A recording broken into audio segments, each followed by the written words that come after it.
അങ്ങനെ ലൈവിൽ ഇപ്പോൾ നടക്കുന്നത് ആദിലയും നൂറയും കൂടെ അനുമോള് ഷാനവാസിൻ്റെ അടുത്ത് ഓൾറെഡി ഒരു ഡിസ്റ്റൻസ് ഇടുന്നതിനെക്കുറിച്ച് തീരുമാനിച്ചിരുന്നു. കാരണം ഷാനവാസിന് കഴിഞ്ഞ ദിവസം നല്ല കൊട്ട് ലാലേട്ടൻ്റെ അടുത്ത് കിട്ടിയിരുന്നു. ഇപ്പം പുതുതായിട്ട് അനുമോളുടെ അടുത്ത് ഡിസ്റ്റൻസ് ഇടുന്നതിനെക്കുറിച്ചാണ് ആദിലയും നൂറയും കൂടെ പ്ലാൻ ചെയ്യുന്നത്. ശരിക്കും ഈ ആദിലയുടെയും നൂറയുടെയും ഈ ഫ്രണ്ട്ഷിപ്പ് ഉണ്ടല്ലോ ഭയങ്കര ഫേക്കാണ്. ആദ്യം ആദില അനുമോളുമായിട്ടൊരു കോംബോ പിടിക്കാൻ നോക്കി.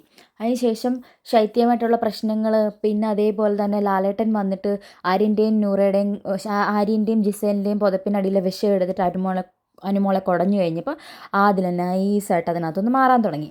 അതിനുശേഷം പിന്നെയും ഇതേപോലെ അടുത്തു. ആദിലയ്ക്ക് പേടിയായി തുടങ്ങിയോ, ഇനിയിപ്പം ഞാൻ അനുമോളുടെ അടുത്ത് മിണ്ടാതിരുന്ന് കഴിഞ്ഞു കഴിഞ്ഞാൽ അതെനിക്ക് ശൈത്യയുടെ പോലെ പേര് കിട്ടുമോ എന്നുള്ളതൊക്കെ ഒരു ഫിയർ വന്നു. പിന്നെ അനുമോൾക്ക് നല്ല സപ്പോർട്ട് ഉണ്ടെന്നുണ്ട് പിന്നെയും അടുത്തു.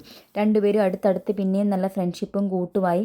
പിന്നെ ഷാനവാസിനെയും കൂട്ടുപിടിച്ചു. അതിൻ്റെ ഇടയ്ക്ക് അക്ബറിനടുത്ത് ഷാനവാസ് കൂടുതൽ അടുക്കുന്നുണ്ടോ എന്നൊരു ഡൗട്ട് വരെ ആദിൽ അങ്ങോട്ട് പോയി ചോദിച്ച ആളാണ്.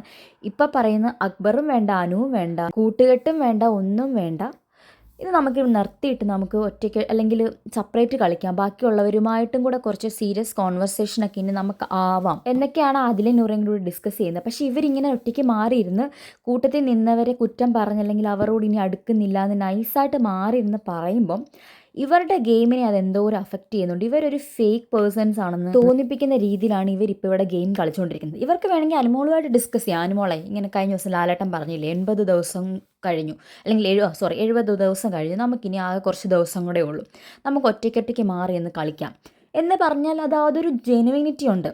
ഇതിപ്പോൾ മാറിയിരുന്നിട്ട് ആർക്കൊക്കെ എന്തൊക്കെ പ്രശ്നങ്ങളായോ അവരുടെ കൂട്ടത്തിൽ അവരെ ഒഴിവാക്കി കളിക്കാൻ ഇവർ പ്ലാൻ ചെയ്യാണ്. പക്ഷേ ഈ ഷാനവാസിനെ ഒഴിവാക്കുന്നതും അനുവിനെ ഒഴിവാക്കുന്നതും ഷാനവാസിൻ്റെയും അനുവിൻ്റെയും ഗെയിമിനും കൂടെ നല്ലതാണ്.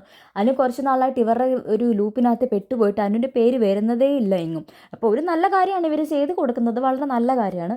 പക്ഷേ അവർ ആ വേ ഓഫ് ആക്ട് ഉണ്ടല്ലോ, മറ്റുള്ളവരെ കേൾപ്പിക്കാൻ വേണ്ടി അല്ലെങ്കിൽ ഓഡിയൻസിലേക്ക് എത്തിക്കാൻ വേണ്ടി ഇവർ രണ്ടുപേരും കൂടെ പരസ്പരം ഇതിനെക്കുറിച്ചുള്ള ഒരു വലിയൊരു ഡിസ്കഷൻ അത് ഊഞ്ഞാലിരുന്നുകൊണ്ട്, അപ്പോൾ അതിങ്ങനെ നടന്നുകൊണ്ടിരിക്കുകയാണ് ഇപ്പോൾ ലൈവിൽ.